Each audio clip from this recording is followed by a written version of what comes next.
പ്രിയമുള്ളവരെ, വചനജ്വാല 1745 ദിനത്തിലേക്ക് പ്രവേശിക്കുന്ന ഇന്ന് ജൂൺ 11 വ്യാഴാഴ്ച എല്ലാവർക്കും ഏറ്റവും സുന്ദരമായ ഒരു സുപ്രഭാതം ആശംസിക്കുന്നു.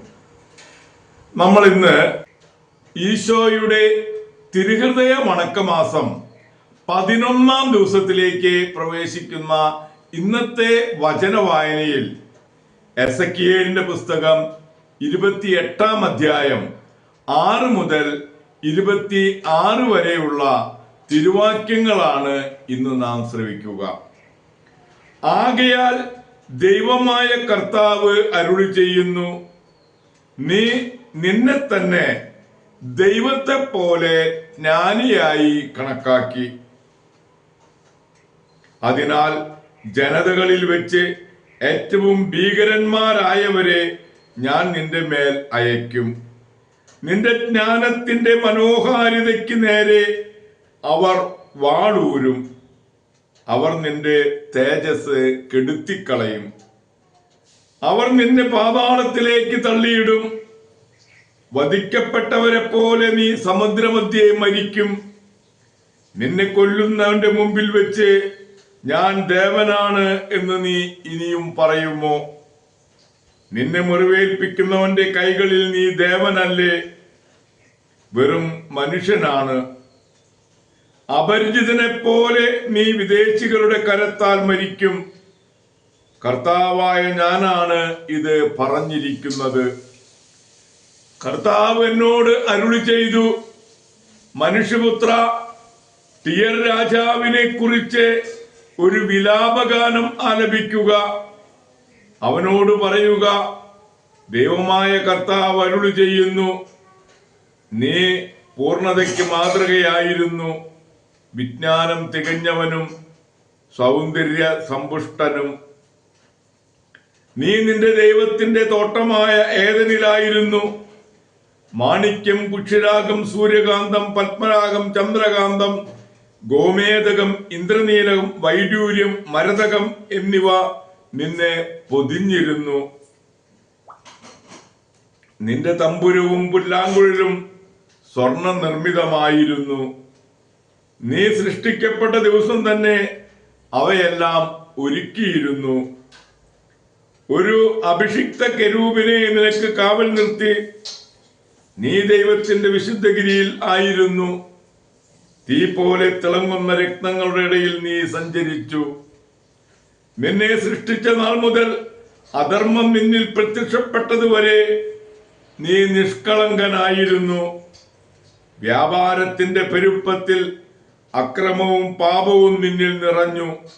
അതുകൊണ്ട് ദൈവത്തിന്റെ ഗിരിയിൽ നിന്ന് നിന്നെ ഞാൻ അശുദ്ധ വസ്തുവായി ദൂരെ എറിഞ്ഞു.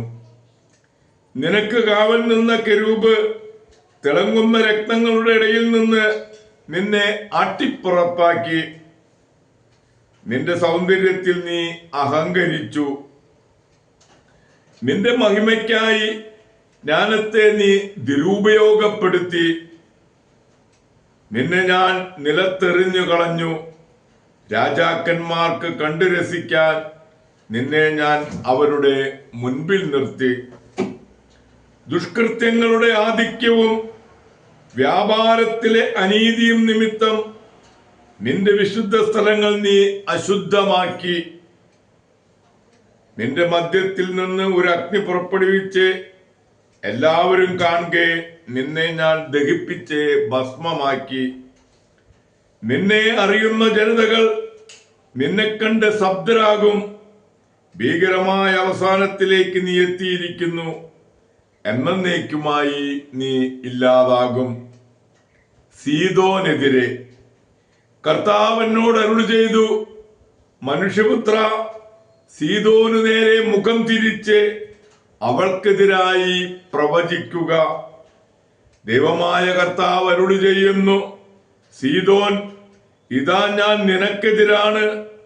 നിന്റെ മധ്യേ ഞാൻ എന്റെ മഹത്വം പ്രകടിപ്പിക്കും.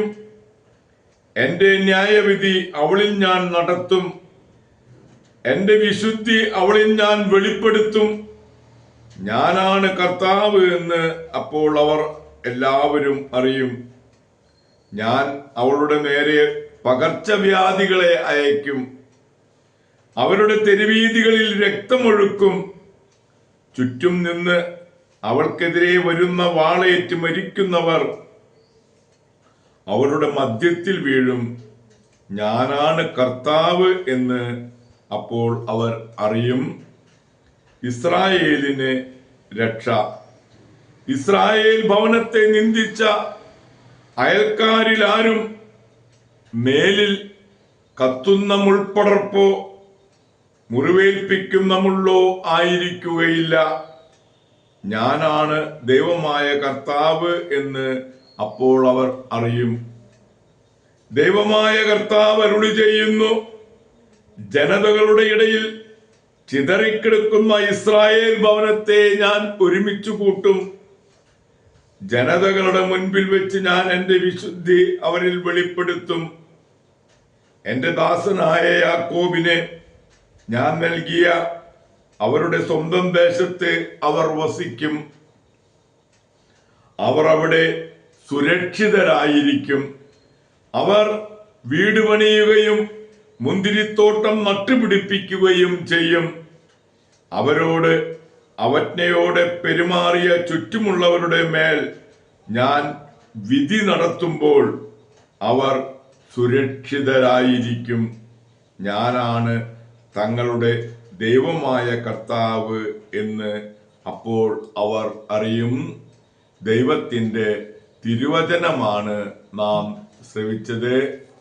പ്രിയമുള്ളവരെ, ആഗോള കത്തോലിക്ക സഭയിൽ ഇന്ന് രക്തസാക്ഷിയായ വിശുദ്ധ ബർണബാസിനെ അനുസ്മരിക്കുന്ന പൊൻസുദിനം.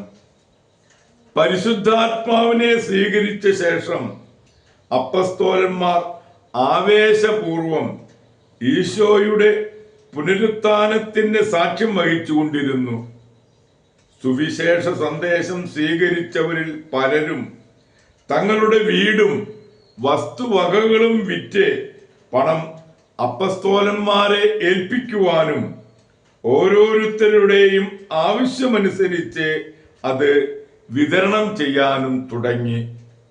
അങ്ങനെ തനിക്കുണ്ടായിരുന്ന വസ്തു മുഴുവൻ വിറ്റ് പണം സ്ലീഹന്മാരുടെ പക്കൽ സമർപ്പിച്ചവരിൽ ഒരാളായിരുന്നു സൈപ്രസുകാരനായ ഔസേപ്പ് എന്ന ലേവ്യൻ.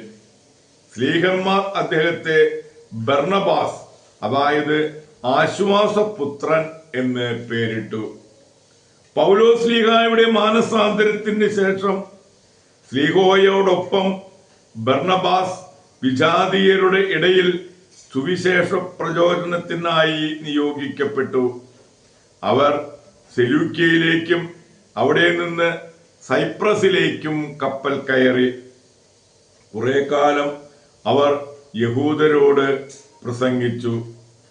പ്രസ്തുത പരിശ്രമം പരാജയമാണെന്ന് കണ്ടപ്പോൾ അവർ വിജാതീയരുടെ അടുക്കലേക്ക് തിരിഞ്ഞു. പൗലോസിന്റെയും ബർണബാസിന്റെയും പ്രസംഗങ്ങൾ കേട്ടവർ പൗലോസിനെ മെർക്കുറി എന്നും ബർണബാസിനെ ജൂപ്പിറ്റർ എന്നും വിളിച്ചു. പിന്നീട് ബർണബാസ് ജോൺ മാർക്കിന്റെ കൂടെ സൈപ്രസിലേക്ക് പോയി. അവിടെ വെച്ച് സ്വന്തം നാട്ടുകാരോട് സുവിശേഷം പ്രസംഗിച്ചു.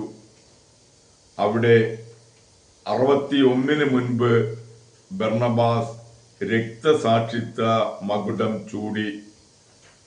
പ്രിയമുള്ളവരെ, രക്തസാക്ഷിയായ വിശുദ്ധ ബർണബാസിന്റെ മാധ്യസ്ഥം യാചിച്ച് ഇന്നത്തെ ഈ നല്ല ദിവസത്തിലേക്ക് നമുക്ക് പ്രവേശിക്കാം. എല്ലാവർക്കും നല്ല ഒരു വ്യാഴാഴ്ച ദിവസം ആശംസിക്കുന്നു. ദൈവം നമ്മെ ഓരോരുത്തരെയും സമൃദ്ധമായി അനുഗ്രഹിക്കട്ടെ.